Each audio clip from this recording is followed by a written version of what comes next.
શું આ સુરત જ છે? આ સુરતમાં હવે કેમ રહેવું? આ એટલા માટે કહેવું પડે છે કેમ કે સુરતમાં હવે હત્યા એક સામાન્ય વાત થઈ રહી છે. છેલ્લા કેટલાક સમયથી ગુંડા રાજ, અસામાજિક તત્વો અને નશેડી રાજ વધી ગયું છે. ગૃહ રાજ્યમંત્રીના શહેરમાં જ કાયદો અને વ્યવસ્થા ખાડી ગઈ હોવાની નાગરિકોની ફરિયાદો છે. તો વાત કરીએ તો કાપોદ્રામાં રત્ન કલાકાર તરીકે કામ કરીને પોતાના પરિવારને આર્થિક રીતે મદદ કરતા એક 17 વર્ષીય સગીર અને 4 બહેનોના એકના એક ભાઈની એક નશેડીએ રસ્તા પર ચપ્પુના ઘા મારી હત્યા કરી દીધી હતી. વાત એટલી હતી કે નશેડીએ નશો કરવા સગીર પાસે પૈસા માંગ્યા હતા, પરંતુ તેની પાસે માત્ર 10 રૂપિયા જ હોવાથી આપવાનો ઇનકાર કર્યો હતો અને બસ નશેડીએ ઉશ્કેરાઈ જઈ યુવકને ઉપરા છાપરી ચપ્પુના ઘા મારી તેની જાહેર રોડ પર જ હત્યા કરી નાખી. પ્રાપ્ત માહિતી અનુસાર સુરતના કાપોદ્રા વિસ્તારમાં રહેતા અરવિંદભાઈ વાઘેલા મૂળ અમરેલીના માલસિકાનાના વતની છે. તેઓ પોતાના પરિવાર સાથે સુરતમાં રહે છે અને ફ્રૂટની લારી ચલાવી ગુજરાન ચલાવે છે.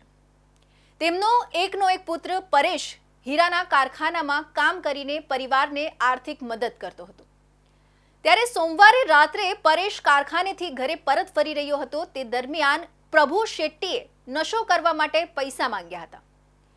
પરેશે કહ્યું હતું કે મારી પાસે માત્ર ભાડાના જ 10 રૂપિયા જ છે. આ વાત સાંભળતા જ પ્રભુએ તેની સાથે માથાકૂટ કરી પેટમાં ચપ્પુ ભોંકી દીધું હતું. આ હુમલા બાદ પરેશને ગંભીર ઇજાઓ પહોંચતા તાત્કાલિક તેને સારવાર અર્થે ખસેડાયો હતો, જ્યાં ટૂંકી સારવાર બાદ તેનું મોત નીપજ્યું હતું. એટલું જ નહીં, આરોપી પ્રભુએ પરેશને ચપ્પુના ઘા માર્યા બાદ આગળ જઈને રિક્ષા ચાલક સાથે પણ માથાકૂટ કરી હતી અને તેને પણ ચપ્પુના ઘા માર્યા હતા. હાલ આ રિક્ષા ચાલક પણ હોસ્પિટલમાં સારવાર હેઠળ છે. આ ઘટનાને પગલે સમગ્ર કાપોદ્રામાં ભારેલા અગ્નિ જેવી સ્થિતિ ઊભી થઈ હતી. લોકોમાં આક્રોશ ફેલાતા પોલીસ મથકનો ઘેરાવો કર્યો હતો. મોડી રાત્રે પરિસ્થિતિ તંગ બનતા 5 પોલીસ સ્ટેશનની પોલીસને બોલાવવી પડી હતી અને પોલીસ સ્ટેશનના ગેટને લોક મારવો પડ્યો હતો. બાદમાં માંડ મોડી રાત્રે 2 વાગ્યે થાળે પડેલો મામલો ફરી સવારે ઉગ્ર બન્યો હતો. મોટી સંખ્યામાં મહિલાઓ કાપોદ્રા પોલીસ સ્ટેશન આવી હતી અને અહીં પોલીસ સાથે ઝપાઝપી પણ થઈ હતી. બની આ 2 ભાઈ કારખાની બેન ભાઈ આવતા હતા. છોકરી આગળ વહી ગઈ, થોડોક વાયા રહી ગયો અને આમથી ઓલી મોટી શેરીમાં કોકને સરી મારીને આવ્યો અને આ છોકરો વસમાં આવ્યો ને એને પસાડીને મારવા મીડ્યા. ઈ કામેથી કારખાને મારા દેરનો છોકરો છે. શું લેવા માર્યો? એટલે ઈ આમથી બીજાથી ધમાલ કરીને આવ્યો ને દાઈમાં એને મારવા મળ્યો. સાહેબ ઈ તો હાલ્યો તો કામે બેન ભાઈ હાલ્યા હતા કારખાને 8 વાગ્યા એને મારવા મળ્યો અને ઈ ન્યા 24 કલાક ઈ શેરીમાં બેહી રહે. બેનું દીકરીઓ નીરાય ના હોય, કોઈને ક્યાંય જવાય નહીં, ન્યા બેહી રહી. અને કઈ મારવાનું કઈ કારણ ખરું? શું લેવા? અરે છોકરો કોઈ બોલે સાહેબ, તમે એને બોલાયો હોય તો તમને રોવા મળે એવો છોકરો છે. શું માંગ છે તમારી? અમારી માંગ અમારા છોકરાને સજા દીધી ને અમારા છોકરાને થયું ને એવું જ થવું જોઈએ. ઘણા સમયથી કાયદો વ્યવસ્થા જે કથળી રહી છે, જ્યારે દારૂના, ડ્રગ્સના અનેક કિસ્સાઓ મીડિયા સમક્ષ આવી રહ્યા છે, ત્યારે આ સ્લમ એરિયામાંથી જે આ બાળકો એટલે કે 2 ભાઈ બહેન કારખાનેથી આવતા હતા અને આ વિસ્તારની માહિતી મળવા મુજબ કે ભાઈ એ કારખાનેથી આવતા હતા તો તે દારૂ પી અને રોડ ઉપર ઊભો હતો અને આ બાળક પાસેથી કઈ કે નજીવા પૈસા માગે છે, 20 રૂપિયા કે 50 રૂપિયાની માંગ કરે છે. આ બાળકના ખીચામાં પૈસા ન હોવાથી આ બાળકે પૈસા ન આપ્યા હતા, જેથી કરી અને એમની દાજ રાખી અને દારૂનો નશો કર્યા પછી આ તમામ ઘટનાઓ બની છે. જે આરોપીને અત્યારે માહિતી મળતા મુજબ આરોપીને પકડી પાડ્યો છે અથવા તો હાજર થયો છે એવી માહિતી છે. અને આ સમગ્ર પરિવારના જે કંઈ અહીંયા સ્લમ એરિયાના માણસો અહીંયા આવ્યા છે, જે એક જ માંગ કરે છે કે કાયદો વ્યવસ્થા કથળી રહી છે. જે આ પરિવાર સાથે બન્યું એ કોઈ પરિવાર સાથે ન બનવું જોઈએ. દારૂના નશાઓ, ડ્રગ્સના નશાઓ આ એરિયામાં અનેક લોકો કરી રહ્યા છે, ત્યારે આ દારૂના અડ્ડાઓ પણ જે જગ્યાએ ઘટના બની એની આજુબાજુમાં પણ અડ્ડાઓ એટલા ચાલી રહ્યા છે.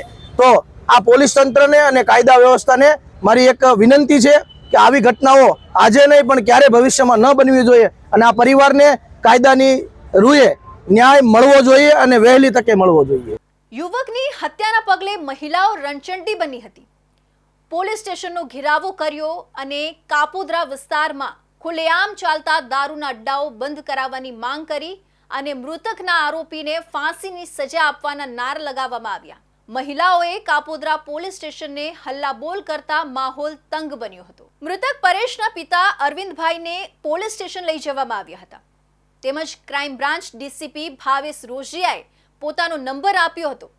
ન્યાયની બાંહેધરી મળતા મામલો આખરે શાંત થયો હતો. આ મામલે ડીસીપી આલોક કુમારે જણાવ્યું હતું કે આ મામલે સ્પેશિયલ ઇન્વેસ્ટિગેશન ટીમ બનાવીને 15 દિવસમાં ચાર્જશીટ દાખલ કરવામાં આવશે. कल जो कापोद्रा पुलिस स्टेशन में जो हत्या का घटना हुआ उसके वो काफ़ी संवेदनशील था, तो पूरी समाज जो है वो आज पुलिस स्टेशन के बाहर इकट्ठा हुई है और उन समाज को हमने ये समझाया है कि हम इसने जो आरोपी है उसको हमने विदिन 15 मिनट्स भी उसको पकड़ लिया था और जो सेकंड आरोपी है उसको भी हमने पकड़ लिया है और जो इसमें हम साइंटिफिक पुरावा सब कुछ इकट्ठा करके हमने SIT की रचना की है और साइंटिफिक पुरावा जो नए कानून में जो जगवाई है ई साक्षी की और फॉरेंसिक्स की वो हम वाटर टाइट और फुल प्रूफ केस बना के विदिन 15 to 20 डेज हम इसमें चार्जशीट करके ऑनरेबल कोर्ट से रिक्वेस्ट करेंगे कि स्पेशल पब्लिक प्रोसिक्यूटर अपॉइंट करके केस को फास्ट ट्रैक किया जाए और उसमें जो आरोपी है उसको कड़क से कड़क सज़ा मिले. फरियादी की क्या मांग है? फरियादी की यही मांग है कि उसको फांसी की सज़ा हो, पर हमने उनको समझाया कि फांसी का जो देने का काम है वो ऑनरेबल कोर्ट का है और वो सज़ा सुनाएगी. हमारा काम जो है वो केस को स्ट्रॉन्ग तैयार करना और वो केस को हम फुल प्रूफ बना रहे ताकि आरोपी को फांसी की सजा हो सके. ગૃહ રાજ્યમંત્રી હર્ષ સંઘવીના હોમ ટાઉન એવા સુરત શહેરમાં વધી રહેલા ક્રાઇમ રેટ અંગે હવે સુરત પોલીસ કમિશનર તેમજ ગૃહમંત્રીની શું કાર્યવાહી રહેશે તેના પર હાલ સૌ કોઈની નજર રહેશે. તેમજ મૃતકના પરિવારજનોને ન્યાય મળશે કે કેમ અને કેટલો ઝડપથી મળી રહેશે તે જોવું રહ્યું.